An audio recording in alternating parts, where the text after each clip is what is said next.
Hi everyone, welcome back to Deeksha's education hub. आज के इस लेक्चर में हम स्टडी करेंगे about bacteria, fungi, algae and virus. Main जो फोकस रहेगा वो इनकी एप्लीकेशंस के ऊपर रहेगा, जो सबसे इम्पॉर्टेंट चीज़ है। ऑल्दो हमने इनके स्ट्रक्चर देख लिए थे कि बैक्टीरिया के क्या स्पेसिफिक फीचर्स हैं, बस आज इनका देखना है एप्लीकेशन साथ में कि क्या पॉजिटिव यूजेस हैं, कैसे ये हार्मफुल हो सकते हैं, तो वो सब चीज़ें।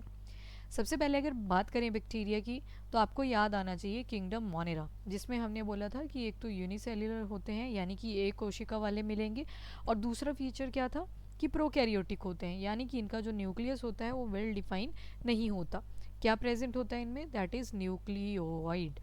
तो जो बैक्टीरिया हैं वो सबसे ओल्डेस्ट फॉर्म कंसीडर करी जाती है अर्थ के ऊपर।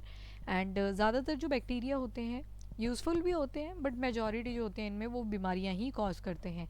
जैसे आपने सुना होगा एंटीबायोटिक या फिर एंटी माइक्रोबियल रेजिस्टेंस के बारे में, जिसमें क्या होता है आप एंटीबायोटिक्स खाते रहते हो, एक टाइम आता है वो एंटीबायोटिक्स का जो इम्पैक्ट था वो बैक्टीरियल डिजीज़ के अगेंस्ट होना ख़त्म हो जाता है, तो उसी को बोल देते हैं एंटी माइक्रोबियल रेजिस्टेंस। जो बैक्टीरिया हैं इनका काफ़ी पुराना संबंध है ह्यूमन बींग्स के साथ। आपको पता है जैसे अर्थ जो थी एक टाइम पे पूरी कवर्ड थी आइस के साथ, फिर आराम आराम से टेम्परेचर इंक्रीज़ करने लगा और ये जो बर्फ़ थी वो मेल्ट करती गई। एंड जब मेल्ट होती गई तो यहाँ पे बहुत सारे फ्लोरा एंड फौना आए। पर फ्लोरा और फौना आने के साथ साथ एक और चीज़ एडिशनल आ गई थी, दैट वाज बैक्टीरिया। तो बैक्टीरिया और ह्यूमन बींग्स का रिलेशन काफ़ी पुराना है।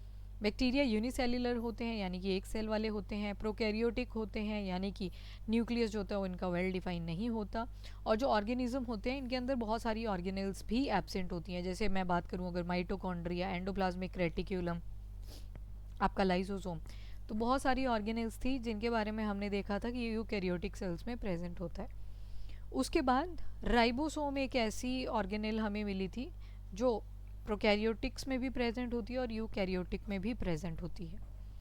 तो बैक्टीरिया का पहले तो स्ट्रक्चर देख लो। बैक्टीरिया के ऊपर ये छोटे छोटे हेयर लाइक स्ट्रक्चर जो प्रेजेंट होते हैं इनको हम बोल देते हैं पाइलस। ये इनको एसेक्सुअल रिप्रोडक्शन करने में हेल्प कर देते हैं। उसके बाद यहाँ पे बाहर एक वैक्सी सा लेयर होता है, जो वैक्सी लेयर इनको एंटी माइक्रोबियल टेंडेंसी भी प्रोवाइड करता है। आपको याद होगा हमने सेल वॉल पढ़ी थी बैक्टीरिया की, which is made up of peptidoglycan. Peptidoglycan, तो ये जो पेप्टाइडोग्लाइकन होते हैं ये ग्राम पॉजिटिव बैक्टीरिया होते हैं, जबकि लिपोपॉलीसेकेराइड जिनकी सेल वॉल बनी होती है उसको हम बोल देते हैं ग्राम नेगेटिव। जनरली ये वाले जो लिपोपॉलीसेकेराइड जिनकी सेल वॉल के कंपोनेंट रहते हैं वो ज़्यादातर कैसे रहते हैं? रेजिस्टेंट रहते हैं। ठीक है। और एक इनकी अंदर देखने को मिलेगी आपको, that is your plasma membrane. तो ये तो हमने देखा था कि हर सेल में प्लाज्मा मेम्ब्रेन या फिर सेल मेम्ब्रेन या फिर प्लाज्मा लेमा जिसको बोला था वो प्रेजेंट होती ही होती है। पीछे एक लंबा सा फ्लैजल आपको दिखेगा, बड़ा लंबा पूंछ की तरह एक स्ट्रक्चर दिखेगा, ये भी इनको मूवमेंट में हेल्प करता है, एक जगह से दूसरी जगह में चलने में। उसके अलावा जेली लाइक सब्सटेंस यानी कि जो द्रव्य है वो यहाँ पे भी प्रेजेंट होगा। और ये जो बीच में ब्लैक कलर का स्ट्रक्चर दिख रहा है ये न्यूक्लियोइड आ जाएगा, क्योंकि इनका क्या होता है न्यूक्लियस वेल डिफाइन नहीं होता। तो वेल डिफाइन नहीं होता तो इसी वजह से इनका जो डीएनए है या जो भी इनका जेनेटिक मटेरियल हो वो ऐसे ही पड़ा होता है साइटोप्लाज्म के अंदर। राइबोसोम्स प्रेजेंट होंगे यानी कि एक छोटी सी ऑर्गेनेल यहाँ पे प्रेजेंट होगी, सेल वॉल भी इनमें प्रेजेंट होती है, और इवन सम टाइम ये कैप्सूल डेवलप कर लेते हैं। जैसे ये देखो सेल वॉल यहाँ पे ब्राउन कलर की दिखाई है और पिंक कलर वाला ऐसे कट करके दिखाया हुआ है, ये लेयर टू लेयर जैसे पेस्ट्री होती है ना वैसे कट करके दिखाया हुआ है। तो ये दिखेगा कि ये कैप्सूल है, और कैप्सूल को ये बोलते हैं ग्लाइको कैलिक्स। उसके बाद इनकी जो सेल वॉल होती है वो इनको प्रोटेक्शन प्रोवाइड करती है, किसके against? That is of antibiotics. उसी वजह से तो आपको एंटी माइक्रोबियल रेजिस्टेंस बार बार न्यूज़ में देखना पड़ता है। स्पेशल टाइप ऑफ प्रोटीन से बनी होती है जिसका नाम है पेप्टाइडोग्लाइकन। ये जो प्रोटीन होती है ये कहीं भी नहीं मिलती except in the cell walls of bacteria. सिर्फ बैक्टीरिया की सेल वॉल में आपको पेप्टाइडोग्लाइकन मिलता है, उसके अलावा कहीं नहीं मिलता। बहुत सारे ऐसे बैक्टीरिया भी मिलेंगे जिनमें सेल वॉल एब्सेंट होती है, ठीक है, पर उनमें एक और एडिशनल लेयर हो सकती है जिसको हमने बोला कैप्सूल। कैप्सूल को ग्लाइकोकैलिक्स भी बोल देते हैं। एक फ्लैजेला भी प्रेजेंट हो सकता है बैक्टीरिया में, ये जो आपने पूंछ सी देखी ना पीछे, दिस वन एक भी हो सकती है, मल्टीपल भी हो सकती हैं, तो it do vary from one bacteria to another bacteria. Pili भी प्रेजेंट है, वो जो छोटे छोटे हेयर देखे हमने ऐसे बैक्टीरिया की बॉडी पे, ये इनको एक तो रिप्रोडक्शन यानी कि ये सेक्सुअल रिप्रोडक्शन करने में हेल्प करते हैं, और दूसरा कहीं भी अगर अटैच होना हो तो उसमें हेल्प कर देते हैं, और एज अ लोकोमोटरी ऑर्गन भी एक्ट करते हैं। लोकोमोटरी मतलब एक जगह से दूसरी जगह पे चलना। जैसे प्लांट जो है वो मूवमेंट तो शो करता है, यानी कि अपनी बॉडी को मूव तो कर पा रहा है, पर लोकोमोशन में क्या हो जाएगा, एक जगह से दूसरी जगह पे चलना। तो प्लांट्स थोड़ी चलते, पर ह्यूमन बींग्स तो चल सकते हैं, एनिमल्स तो चल सकते हैं, तो they are locomotor in nature. वैसे बैक्टीरिया के केस में ये जो फ्लैजुला पिल्लाए वगैरह अटैच्ड होते हैं, they help in the locomotion. उसके बाद ये जो पिल्लाए रहते हैं ना, बैक्टीरिया जो है जब होस्ट के अंदर जा रहा है, यानी कि किसी ह्यूमन बीइंग के अंदर कंसीडर कर लेते हैं, तो ये जो बैक्टीरिया है इसके ऊपर छोटे छोटे हेयर लाइक स्ट्रक्चर ऑलरेडी बहुत सारे हैं, इन्हीं हेयर की हेल्प से ये अंदर चला जाता है ह्यूमन बीइंग्स के। तो होस्ट सेल के साथ भी कहाँ से अटैच करते हैं, तो इन्हीं पिल्लाए से अटैच करते हैं। इनके पास बड़े सारे सेल ऑर्गेनेल तो नहीं होते, पर हाँ राइबोसोम इनमें प्रेजेंट होता है। और राइबोसोम का आपको याद होगा क्या मैन्युफैक्चरिंग करने का काम था, प्रोटीन मैन्युफैक्चरिंग। अब डीएनए के साथ और चीज़ें देखें तो इनमें एक एक्स्ट्रा सेल्यूलर डीएनए मटेरियल होता है जिसको हम बोल देते हैं प्लाज्मिड। एक तो हमने क्या देखा बीच में, न्यूक्लियोइड पड़ा हुआ था रैंडम, कई बार इसी का एक आधा सेगमेंट निकल के आ जाता है और वो साइड में ऐसे पड़ जाता है।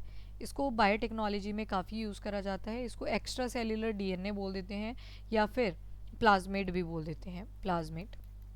एंड ये जो प्लाज्मिड होते हैं यही बैक्टीरिया को रेजिस्टेंट बनाते हैं टूवर्ड एंटीबायोटिक्स। उसके बाद बैक्टीरिया की क्लासिफिकेशन भी कर सकते हैं, किस किस के बेसिस पे। एक तो उनकी शेप सबसे पहली, कुछ आपको स्फेरिकल मिलेंगे उनको कोकस बोल देंगे, कुछ स्पाइरल की तरह मिलेंगे उनको स्पाइरिलम बोल देंगे, कुछ कॉमा शेप के मिल जाएंगे उनको विब्रियो बोल देंगे, विब्रियो का मतलब होता है कॉमा। तो जो बैक्टीरिया है उनका हम वर्गीकरण कर सकते हैं, क्लासीफाई कर सकते हैं उनके फीचर्स के बेसिस पे और मल्टीपल कैरेक्टर्स के बेसिस पे। जैसे एक तो शेप के बेसिस पे आ जाएगा, दो टाइप के आपको मैंने बता दिए, gram positive and gram negative. एक टाइप हम पढ़ चुके हैं। ग्राम पॉजिटिव में मैंने क्या बोला आपको कि पेप्टाइडोग्लाइकेन आ जाता है, पेप्टाइडोग्लाइकेन। और अगर इनकी सेल वॉल में लिपोपॉलीसेकेराइड है, लिपोपॉलीसेकेराइड, तो ये ग्राम नेगेटिव वाली कैटेगरी में आ जाएगा। तो दूसरी ये रहेगी मोड ऑफ रेस्पिरेशन। कुछ बैक्टीरिया जो हैं वो ऑक्सीजन की प्रेजेंस में ही सर्वाइव करेंगे, तो अगर ऑक्सीजन की प्रेजेंस में सर्वाइव कर रहे हैं तो उनको बोल दोगे आप एरोबिक। इवन जब हम ह्यूमन बींग्स के बारे में पढ़ेंगे तो वहाँ पे भी एरोबिक टर्म आएगी, जिसका मतलब है कि हमारा जो फूड है उसका ब्रेक डाउन होता है इन प्रेजेंस ऑफ ऑक्सीजन। और दूसरी कैटेगरी मिलेगी यहाँ पे आपको एनारोबिक। एनारोबिक की अगर बात करें तो एरोबिक के आगे एना लग गया, एना मतलब एब्सेंट। तो जो ऑक्सीजन है या तो बहुत ही माइन्यूट क्वांटिटी में होगी जिसमें हम लोग सर्वाइव नहीं कर पाते, एंड ये क्या करते हैं, सर्वाइव कर जाते हैं। ऐसे बैक्टीरिया जो ऑक्सीजन की एब्सेंस में भी सर्वाइव कर जाते हैं उनको हम बोल देते हैं एनारोबिक। तो उसके बेसिस पे भी क्लासिफिकेशन हो सकती है। नाउ मोड ऑफ न्यूट्रिशन, तो बैक्टीरिया में हमने देखा था एक साइनोबैक्टीरिया, अगर आपको याद हो, जिसको ब्लू ग्रीन एल्गी भी बोला था। तो वो फोटो ऑटोट्रॉफ होते हैं, यानी कि स्वपोषी होते हैं, प्रकाश की प्रेजेंस में ये क्या करते हैं, अपना खाना खुद बना पाते हैं। तो इनको थोड़ी है ज़रूरत किसी और की। तो दूसरा केस आ जाता है, बड़े सारे बैक्टीरिया ऐसे भी थे जो कि हेट्रोट्रॉफिक थे, याद होगा आपको कि दूसरों के ऊपर डिपेंडेंट हैं, ज़्यादातर ये डिजीज़ कॉजिंग ही होते हैं, परपोषी थे। तो न्यूट्रिशन के बेसिस पे भी हम क्लासीफाई कर लेते हैं। और इसके अलावा बात करें तो ये जो बैक्टीरिया वगैरह होते हैं या जितने भी माइक्रो ऑर्गेनिजम्स होते हैं, ये ऐसी कंडीशंस में भी रह जाते हैं जहाँ पे ह्यूमन बींग्स का सर्वाइवल पॉसिबल नहीं है, या फिर ज़्यादातर एनिमल्स या फिर ज़्यादातर जो आपके इंसेक्ट्स आगे, बैक्टीरिया को छोड़ के बाकी जितने भी ऑर्गेनिज्म हैं उनका सर्वाइवल जहाँ पे पॉसिबल नहीं होता वहाँ पे भी आपको बैक्टीरिया देखने को मिल सकते हैं। तो मतलब अगर बैक्टीरिया ऐसी एक्सट्रीम कंडीशंस में रह लेते हैं तो उनको हम बोल देते हैं एक्सट्रीमोफाइल्स। तो कुछ ऑर्गेनिजम्स को हम क्या टर्म दे देते हैं, एक्सट्रीमोफाइल्स की। एक्सट्रीमोफाइल को हमने फर्दर और टाइप की कैटेगरी में डाल दिया है, जैसे कोई अगर मार्शी दलदली क्षेत्र में रह रहा है तो एक अलग क्लासिफिकेशन कर दी, कोई बैक्टीरिया अगर नमकीन क्षेत्र में रह रहा है, सॉल्टी कंडीशन में रह रहा है तो उसकी अलग बना दी, कोई एसिडिक कंडीशन में रह पा रहा है तो उसको अलग बना दिया, कोई बहुत हाई टेम्परेचर में रह पा रहा है तो उसको अलग कर दिया, कोई बहुत लो टेम्परेचर पे रह पा रहा है तो उसको अलग कर दिया। तो इस तरह से इसकी डिफरेंट क्लासिफिकेशंस हम देख सकते हैं। जैसे यहाँ पे देखो थर्मोफाइल, थर्मोफाइल आगे मतलब टेम्परेचर वेरिएशन जहाँ पे आपको काफ़ी मिलेगी, जहाँ पे नॉर्मली बाकी चीज़ों का सर्वाइवल पॉसिबल नहीं है। एसिडोफाइल, ऐसे बैक्टीरिया जो एसिडिक कंडीशन में रह पा रहे हैं। एल्कलीफाइल्स, ऑस्मोफाइल, वाटर का जो है वहाँ पे मिक्सचर हो रहा है, फॉर एग्जांपल फ्रेश वाटर और सॉल्ट वाटर मिक्स हो रहे हैं तो उस कंडीशन में भी सर्वाइवल कर पाएंगे। बेसोफिल, कंडीशन अगर बेसिक है। क्रायोफाइल यानी कि बर्फ़ वाला क्षेत्र, कई बार आपने न्यूज़ आर्टिकल्स में देखा होगा कि जो स्नो थी, स्नो का जो माउंटेन है उस पर रेड कलर दिखाई दे रहा है, वो रेड कलर किसकी वजह से होता है, तो यही स्पेशल टाइप ऑफ बैक्टीरिया होते हैं वहाँ पे जो कि कलर वगैरह मिट करते हैं। तो क्रोमेटोफोर्स होती है एक टर्म, क्रोमेटोफोर्स। जो क्रोमेटोफोर्स होते हैं दे आर द पिगमेंट, ये पिगमेंट्स होती हैं जो क्या कर रही होती हैं, दीज आर द पिगमेंट जो कलर प्रोवाइड कर देती है, क्रोमेटोफोर्स। और जो आपने पढ़ा था प्लांट्स के केस में वो क्रोमोप्लास्टिड था, वो भी याद रखना, तो थोड़ा सा डिफरेंस है। शेप के बेसिस पे बैक्टीरिया को देखोगे तो डिफरेंट शेप के हो सकते हैं, जैसे कोकाई, कोकाई का मतलब है कि स्फेरिकल शेप के हो सकते हैं, रॉड शेप के हो सकते हैं, रॉड शेप के होंगे तो उनको बेसिलाई बोल देते हैं, ठीक है, ऐसे कोकाई ये आ गया। मान लो एक ही कोकाई है यानी कि एक ही है तो उसको बोल सकते हैं मोनोकोकस, पर अगर दो कोकाई यानी कि दो ऐसे स्फेयर चिपक जाएं आपस में आके, इनको डिप्लोकोकस बोल देते हैं। वैसे ही अगर तीन जुड़ जाएं आपस में तो उनको ट्रिप्लोकोकस बोल देंगे, एंड सो ऑन, ये चलता जाता है। उसके बाद कॉमा शेप के भी मिलेंगे आपको जिनको विब्रियो बोल देते हैं, विब्रियो कॉलेरा वगैरह आपने सुना होगा। स्ट्रेप्टोकोकाई यानी कि यहाँ पे ना स्फेरिकल ही थे पर इनकी बड़ी लंबी चेन्स बन जाएंगी, बहुत लंबी लंबी चेन्स बन जाएंगी, तो इनको स्ट्रेप्टोकोकाई बोल देते हैं। स्ट्रेप्टोबैसिलाई यानी कि बैसिलाई मतलब रॉड शेप के, तो बड़े सारे रॉड शेप के जो बैक्टीरिया हैं वो आपस में ऐसे चिपक जाएंगे and will make a very huge chains. फिर उसके बाद स्पाइरिला, स्पाइरिला यानी कि स्पाइरल शेप के होंगे। ये आगे देखो डिप्लोकोका यानी कि दो दो जुड़े होंगे बैक्टीरिया आपस में। कोकोबैसिलाई यानी कि कोकोबैसिलाई का मतलब है कि रॉड शेप के भी होंगे पर इनके जो एंड होंगे वो काफ़ी ऐसे गोल से होंगे, लाइक दिस। उसके बाद स्पायरोशीटे, स्पायरोशीटे में क्या होगा, ऐसे ऐसे स्पाइरल रिंग जैसे स्प्रिंग होता है ना, स्प्रिंग की तरह मिलेंगे आपको ये। तो ये देख लो यहाँ पे एक बार फिर से, कोकस, कोकोबैसिलस। कोकोबैसिलस इज बेसिकली कोकस और बैसिलस का मिक्सचर, रॉड और स्फेयर का मिक्सचर। विब्रियो ये कॉमा लाइक होंगे, बैसिलस बिल्कुल रॉड शेप के होंगे, स्पाइरलम ऐसे स्पाइरल की तरह, एंड स्पायरोशीटे बीच में एक लाइन दिख रही होगी आपको, उसके ऊपर स्पाइरल बना होगा। फिर उसके बाद क्या होता है, रेस्पिरेशन के बेसिस पे भी हम बैक्टीरिया को क्लासीफाई कर सकते हैं। सबसे पहले तो आ जाएंगे ऑब्लिगेट एरोब्स, एरोब मतलब इनको ऑक्सीजन चाहिए अपने सर्वाइवल के लिए। एक आ जाएंगे ऑब्लिगेट एनारोब यानी कि ट्रू ऐसे बैक्टीरिया जो सच में ही ऑक्सीजन की एब्सेंस में भी रह लेते हैं, तो उनको बोल दिया कि they can live in oxygen free environment. एक आ जाएंगे फैकल्टेटिव एनारोब्स, फैकल्टेटिव एनारोब्स होते हैं ये विदाउट ऑक्सीजन के बिना भी रह लेते हैं और ऑक्सीजन के साथ भी रह लेते हैं, तो मतलब एरोब और एनारोब की जो बीच की कंडीशन है उनको बोल देते हैं फैकल्टेटिव एनारोब्स। नाउ बैक्टीरिया के क्या क्या बेनिफिट्स होते हैं, पॉजिटिव पॉइंट्स सुनते हैं पहले। तो आपने सुना होगा कि जो दूध होता है उसके अंदर एक शुगर होती है जिसको बोलते हैं लैक्टोज। लैक्टोज जब लैक्टिक एसिड में कन्वर्ट हो जाता है तो उसकी दही बन चुकी होती है, कर्ड बन चुका होता है, पर ये होता किसकी प्रेजेंस में है, तो it happens in presence of lactobacillus bacteria. तो यहाँ पे एक बैक्टीरिया का पॉजिटिव यूज़ आपको देखने को मिलेगा। उसके अलावा आपने सुना होगा कि मान लो किसी ब्रूअरी शॉप पे चले जाओ, ठीक है, यहाँ पे जब अल्कोहल वगैरह बनती है तो उसमें भी किस चीज़ का यूज़ होता है, बैक्टीरिया का यूज़ होता है, स्ट्रेप्टोकोकस होता है स्पेसिफिकली, स्ट्रेप्टोकोकस। उसी तरह से टी होगी, कॉफ़ी होगी, टबाको हो गया, ये सब भी बैक्टीरिया की वजह से होते हैं।